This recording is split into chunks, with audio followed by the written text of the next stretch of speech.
And welcome to another Game Nexus Mame review. Today we're going to be taking a look at a game called Red Earth, released in 1996 on the Capcom Play System 3 arcade hardware.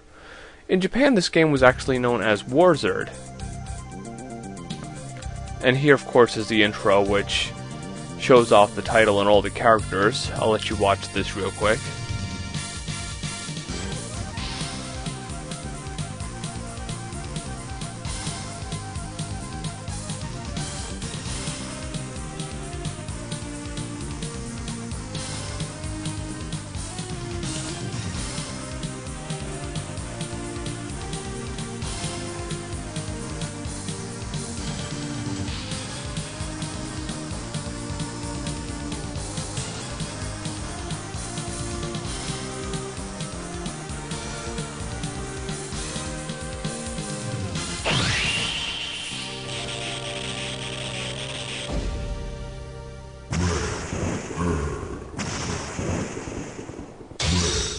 Now, anybody actually going into this game right away is going to find something distinctly different here at the menu, that there are only 4 characters. You look at a Capcom game and think, oh, there's got to be more than 4 characters, but there are only 4 characters, and this is one of the most unique features of this game.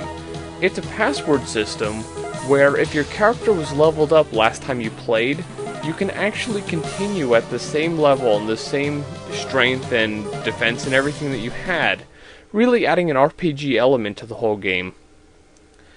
And strangely enough, this game has a bit of a RPG-ish story, which really feels a bit more developed than your normal fighting game story, which is like, oh, Ryu doesn't like this guy, he's gonna fight this guy, or something like that. So this shows us why our character Mei Ling here wants to actually fight all the other characters in the game. And of course it shows the area you're going to be fighting in, a weird shadow of the enemy you're going to be fighting, and then that big lion thing, which the lion character Leo, who you saw highlighted first on the selection screen, was actually inspired by Conan the Barbarian, strangely enough. And the thing that I find about this game that's a little strange is it really doesn't feel like a fighting game per se, but like basically a game that's like every stage is more or less a boss battle. Like each of these enemies that you're fighting feels like just this big scale boss fight, and they're all like very different as to what skills and moves and stuff that they use. One thing to take note of is that Red Earth here was actually the first game to use the CPS3 arcade hardware. Of course, later on you got your Street Fighter 3, Double Impact, Third Strike, all the many versions of it, because you know Capcom loves to make a lot of different versions of their games. This, for all you technical people out there, the storage for this arcade board was a SCSI CD-ROM drive. Of course it wasn't like IDE or SATA or anything. And just as I had mentioned in one of the Street Fighter reviews, instead of just being your normal ROM chips, the CD-ROM drive, when a new game is started up, will actually flash the EPROMs, and then basically it'll take all that time and flash the chips every time you actually just power up the machine for the first time. As long as you don't insert a new CD-ROM into the CPS3 cabinet, that data on the EPROMs will be saved, so it's not like you're gonna have to wait 25 minutes for it to flash every time. And from what I understand, this game actually had a very limited release in Japan. I mean, in the United States. But it's one of those things. It's one of those pretty obscure Japanese games, and the American release just was very limited. And another thing to take note about this game is that it never actually got a console release. As we all know, Street Fighter 3 got a pretty nice Dreamcast release at the time, which honestly I see no reason why, even if it's a few years after this game came in arcade, that Capcom couldn't have released this game in on the Dreamcast at least.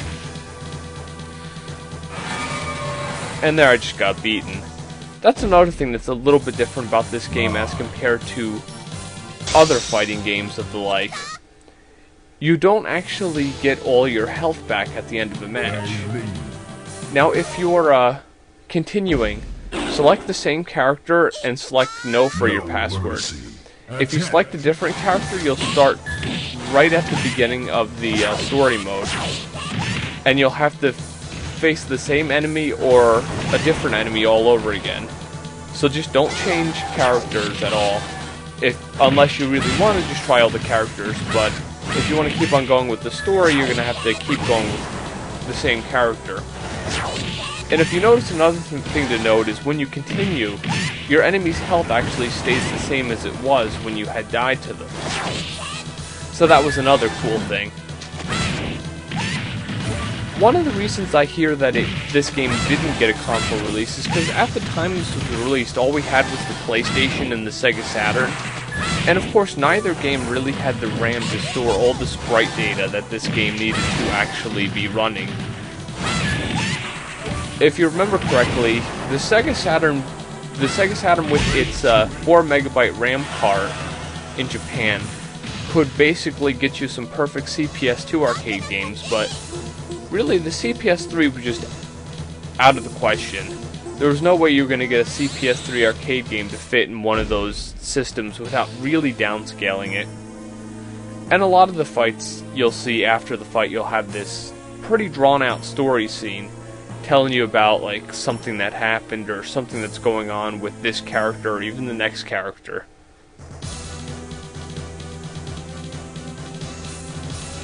Now the reason they called the American version Red Earth is because this game actually takes place in the year 1999, which of course I don't see why they chose 1999 since it was only 3 years into the future, but it took place on an alternate Earth, a Red Earth if you will. And of course you follow the adventure of all these 4 mythical heroes. And they're trying to prevent some evil character from destroying the world. Take your pick of Leo the Lion King, Tal the Martial Artist, Tabase the Witch, or Muro the Ninja. And of course you have to defeat this Iron Giant enemy at the end of the game in order to truly save the world. Now this is one of those characters that has a lot of interesting moves. This weird Egyptian enemy here.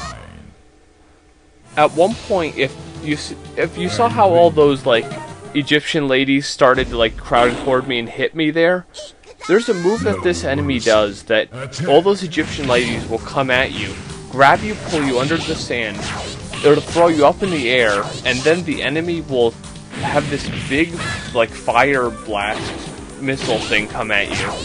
That's a pretty brutal move, if you ask me. But with some great graphics here, excellent sound and music, everything is just, in these CPS3 games, is always top-notch. I highly recommend taking a look at either Warzard, if you want to play with the Japanese version, or of course Red Earth if you want to play it in English. It's definitely worth picking up and taking a look at, especially since it never got any console versions at all. Well, this has been another Game Nexus Mame review, and I shall see you later.